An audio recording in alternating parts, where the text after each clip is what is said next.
Welcome to this Bridgewater Now update. I'm John Luck. Over the past month, there have been standouts in the center of town to speak out on social justice across the country. Originally, the Bridgewater Citizens for Civility and Respect started the effort, and they do continue to be a part of these standouts. However, there has been another group that has recently taken the charge.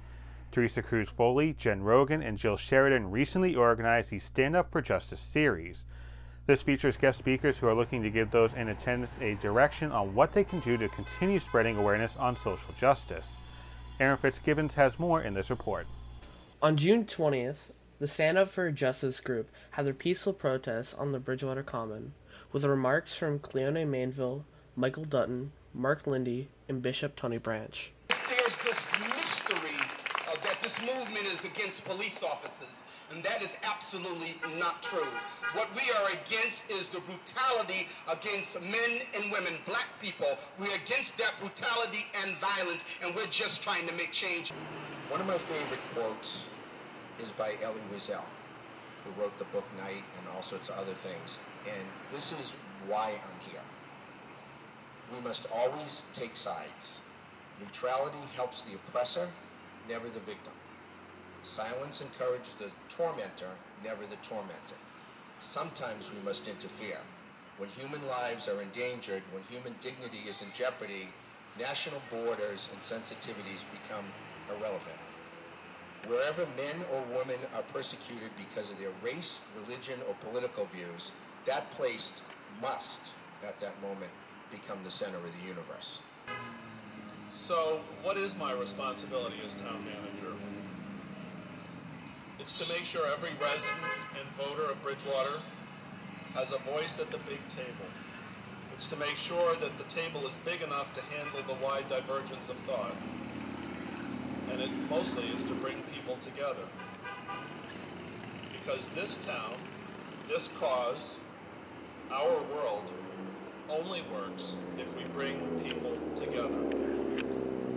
So that is my continuing commitment to you.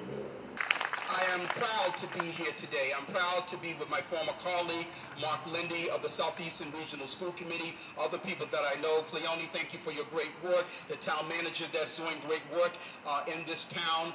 And I want to say on behalf of most black Americans, because there are some that are feeling differently about our movement. Most black Americans, we love you, and we are glad that you are in this with us. Do you believe that? Reporting for BTV, this is Aaron Fitzgibbons. Turning to local COVID news now, and the number of active COVID cases here in Bridgewater has been low throughout the pandemic, and as of June 24th, that number of active cases is in single digits at 4. Since March, there are 152 cases that were released off of quarantine, and the number of deaths here in town also remains at 4. Every Wednesday, the state releases town-by-town totals of people who have been tested, and Bridgewater has tested 3,845 people, with 359 people testing positive for COVID. To look at the numbers for yourself, you can visit the website that's at the bottom of your screen. Bridgewater first responders were called to the town river on Saturday night. A father called the West Bridgewater Police Department concerned about his son and his friend. Both are 22 years old. The canoe that the pair were riding in was damaged and taking on water. Both police and fire began the search, and you can see the video when both individuals were found from a drone that one of the police officers had flown searching for the stranded canoers. Both were found in chest-deep water and were brought back to shore before eventually getting medically evaluated and cleared to leave and eventually reunite with their family. Both the police and fire chiefs commented on the search efforts. Police Chief Chris Del Monte said that fortunately weather conditions were favorable and coordination with the fire department was well executed. These were comments that were echoed by Fire Chief Tom Levy, who commended the quick action of everyone involved in the water rescue. The deadline to submit your photos or videos for the 4th of July house decorating contest is quickly approaching. This is coming up on Thursday, July 2nd.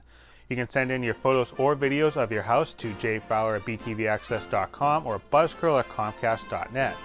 The top 3 entries will be awarded with a share of $400 worth of gift cards to local Bridgewater businesses. Also, Friday, July 3rd is the BTV 4th of July special. We have familiar faces returning to take part in the fun as we look back at some of the past celebrations here in town.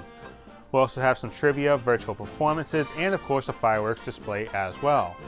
This will be on TV, online, and on the BTV social media pages, all starting on July 3rd. Thanks for watching this update.